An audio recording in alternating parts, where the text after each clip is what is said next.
Mga kapitay, sa magandang oras sa lahat at welcome po sa aking channel. Eto po, muling bumanat na naman po mga kabida, no? Ito hong si Senator Rodante Marcoleta, ano po? Laban ho dito kay Vice Ganda, mga kabida. Akala ko ba tapos na po itong si Marcoleta po mga kabida, hindi na po ito papatulan, ano? Ito hong kanyang estilo daw sa pagpapatawa daw mga kabida, hindi po kaya-aya po, ano? In fact, kinumpara po siya mga kabida sa mga naunang sikat na mga komedyante, ano po? Gaya ni Panchito, Chiquito, ano? Mga kabida. Dolphy, na purely pagpapatawa lang talaga yung kanila pong ginawa po noon, ano? Mga kabida. Ito daw si Vice Ganda, nagpapatawa pero gumamit po ng tao. Okay? Which is, hindi naman po maganda kung marami ka pong kapintasan po mga kabida, gumagamit ka pa ng tao, ano, para lang po mapapatawa mo yung audience mo, ano, hindi na daw maganda yon, ano, mga kabida. Ang tanong po ni Senator Marcoleta, wala bang mga kamag-anak ito pong si Vice Ganda para po mag-advise sa kanya? Kasi kahit sa sarili po niya mga kabida, hindi daw niya alam kung lalaki ba siya o babae ba siya, no? Eto, pakinggan muna natin. Ito kong si Senator Rodante Marcoleta sa huling banat po niya, no? Kay Vice Ganda mga kabida. Narito po. Alam lang nila sikat yung tao. Hindi na nila iniisip kung sira ulo yun o hindi. Ang kanyang gawain magpatawa. Okay naman yun. Marami naman tayong komedya. Maraming komedyante. Nakita mo naman yung mga institusyon sa komedya. Dolphy. King of comedy. Sino ang makikipagdebate na yung mga tao ngayon nakapagbigay ng talagang kasiyahan, pagpapasaya sa marami nating kababayan. Lalong-lalo na sa kahirapan ng buhay, di ba? Panchito, di ba? Aping Daldal, Chiquito. Marami. Pagpapasaya, isang lehitimong gawain, isang lehitimong profesyon. At talaga namang kailangan ng isang lipunan. Alam nga naman, puro lang tayo kalungkutan naman. Pero kapag gumawa ka ng isang bagay, pinilit mong magpatawa, para alipustahin mo ang kapwa mo. Di ba? Pangalipusta, panlalait. Nasa tamang pag-iisip ba yung tao na yun? Ba't di ka ba makakapagpatawa nang hindi ka mga alipusta ng kapwa mo? Siguro pwedeng tanungin.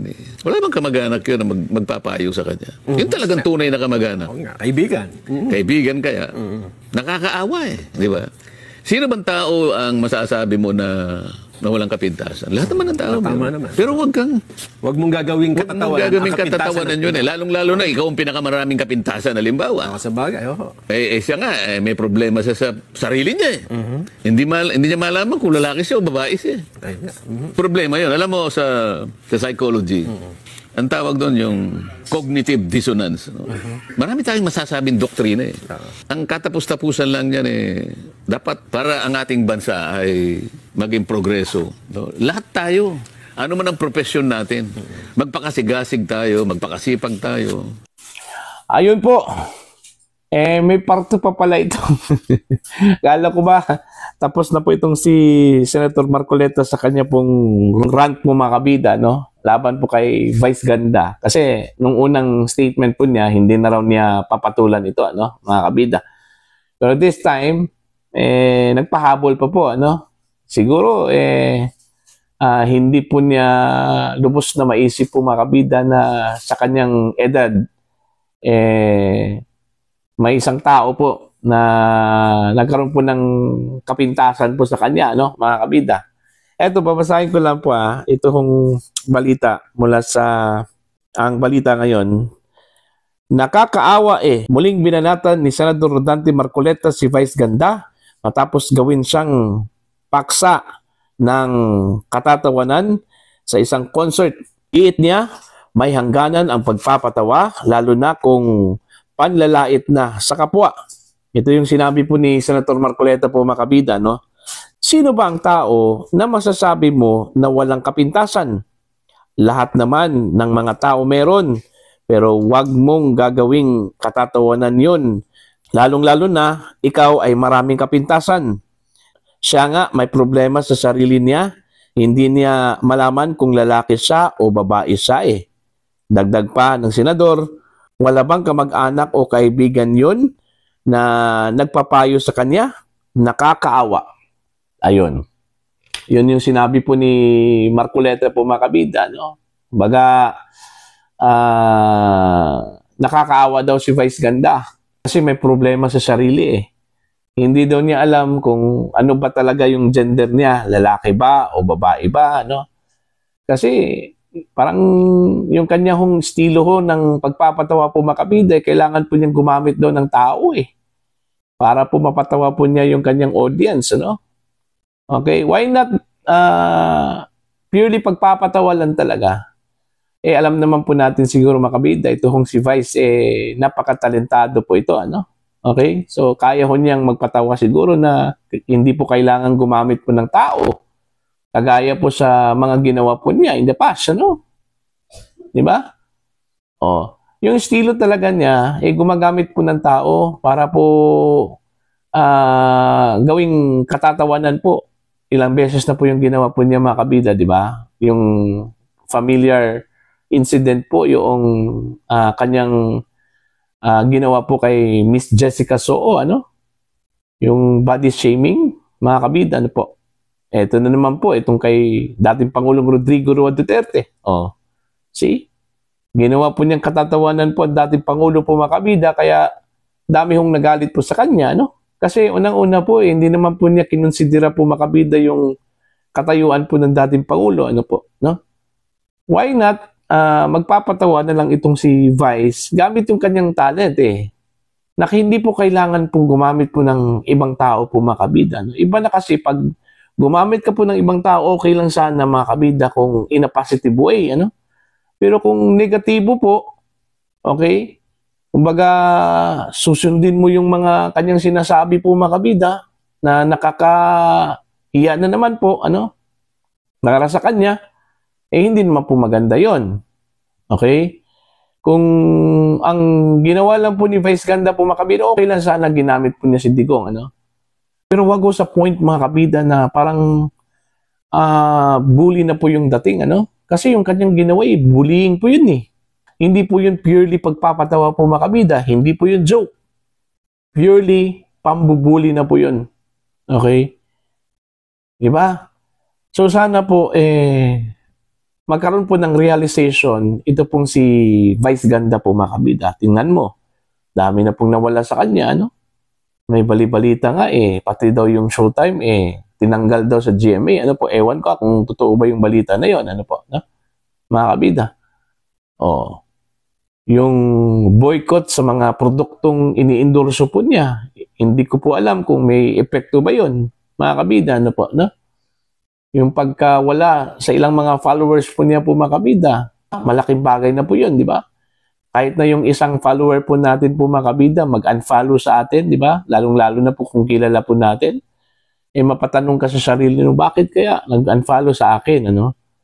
So, magkakaroon ka po ng disturbed mind, ano? Mga kabida. Hindi ka po mapakali. Okay? Hindi ka makatulog kasi nag-alala ka. Tinatanong mo yung sarili mo, bakit kaya siya nag-unfollow? Ano? Iisa lang po yun, ha? How much more kung marami po? Libo-libo po ang mag-unfollow sa iyo, di ba? So, meron ka talagang problema, no? Mga kabida. So, ganun po yun. Dapat tanungin po ni Vice Ganda yung kanyang sarili, ano po? No? Ano ba talaga problema ko? Bakit maraming nagagalit sa akin every time na magpapatawa ako? Ganun lang po yun eh. Tama yung sinabi po ni Senator Marcoleta po, mga kabida, no? Gawin mo yung trabaho mo, talento mo, na hindi ka nakakasakit po ng ibang tao, ano?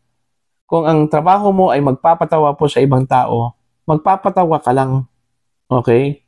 Yung creativity nga pwede kang magpapatawa po, mga kabida, sa sarili mong paraan na hindi kailangan po gumagamit po ng tao po, ano?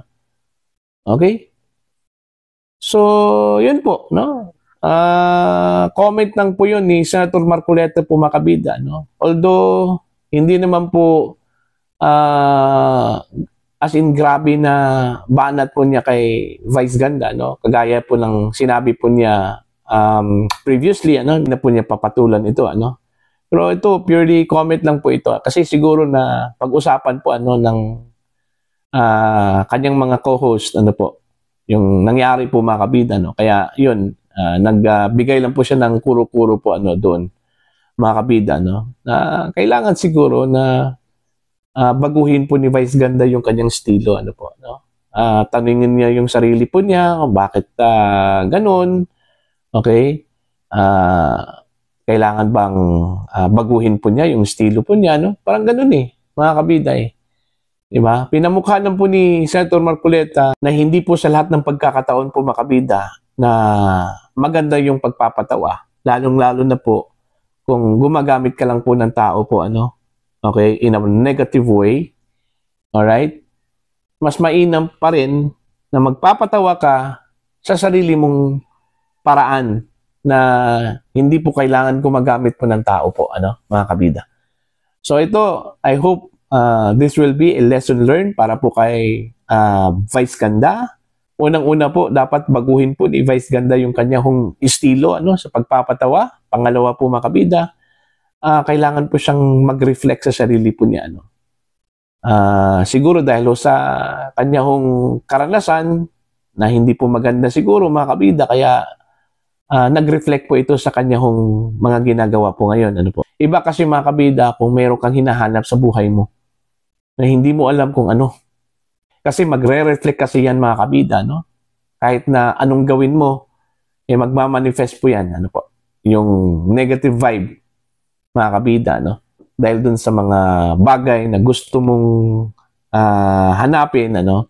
Pero hindi mo mahanap-hanap po. Kasi hindi mo alam Hindi mo alam ang sarili mo ano?